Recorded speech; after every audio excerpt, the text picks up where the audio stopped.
This flag once flew over rebellious Victorian miners. Now it's been raised by meticulous Adelaide menders, an event so important the Mayor of Ballarat was on hand. This is the thing that they rallied around. Well, I think it brings the whole story to life, having the actual flag. I mean, it's just amazing. It's amazing, absolutely amazing. It is the Eureka flag. In 1854, it flew over miners as they battled troops, high taxes and petty officialdom in Victoria's goldfields. It's been 40 years since it's had any major work done on it, and for the past 8 months it's been in Adelaide for vital conservation work, a flag facelift. Its greatest enemies? Oh, well, I guess it's, in a way, its popularity, because it needs to be on display all the time, and if something's on display, it needs to have light.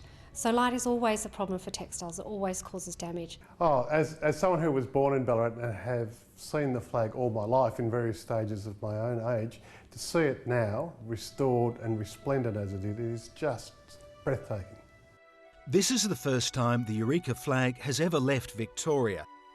To ensure its safety, armed men accompanied it over the border, which is a bit like how the flag started out in life. Experts argue it was the only armed rebellion in Australian history. It was a failure. But like that other great military failure at Gallipoli, former Victorian Premier Steve Bracks says Eureka was crucial to the making of modern Australia.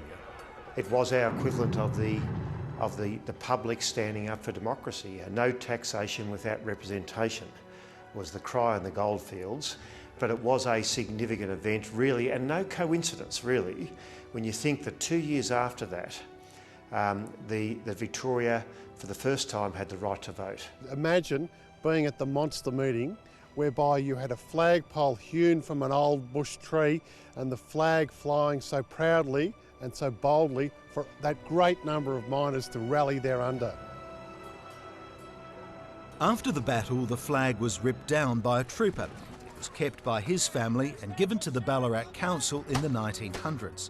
40% of the flag is now missing, most of it souvenired over the years.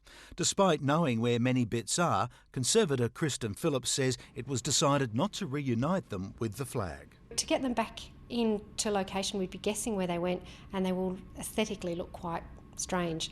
And also I think it's about the history of the flag. It has been souvenired for whatever reasons, and I think we should kind of not try and hide that. It is what it is, and make the best with what's left. And that's where the real work started. Some of it forensic, trying to find out what types of materials were used where. You had to be like a flag detective. And some of it just repetitive. We did about 300 hours of stitching to finish it. So yeah, that was definitely the biggest component of the job. She is a darn good darter. And what I've seen is the professionalism, the care and attention that has gone into every single stitch. It's generally accepted that the flag marks the first use of the Southern Cross design. But just who made it, though, is lost to history. Well, I'd like to think women, because it is beautifully stitched. And it's nice to think that women made it and women have been fixing it, but I don't know for sure. It would have taken a lot of work to do it, do you think, originally? Yeah, it would have certainly, maybe not as long as the 300 hours of conservation stitching, but certainly it would have taken some weeks to do. And let's face it, they would have been working in completely different conditions. I've got fabulous lights, a big table, support, tea breaks, coffee breaks. They would have been squeezed into small buildings or tents and made it with a small table with a lot less light. It would have been a very difficult thing to do. The flag obviously will never fly again, but there's some small consolation.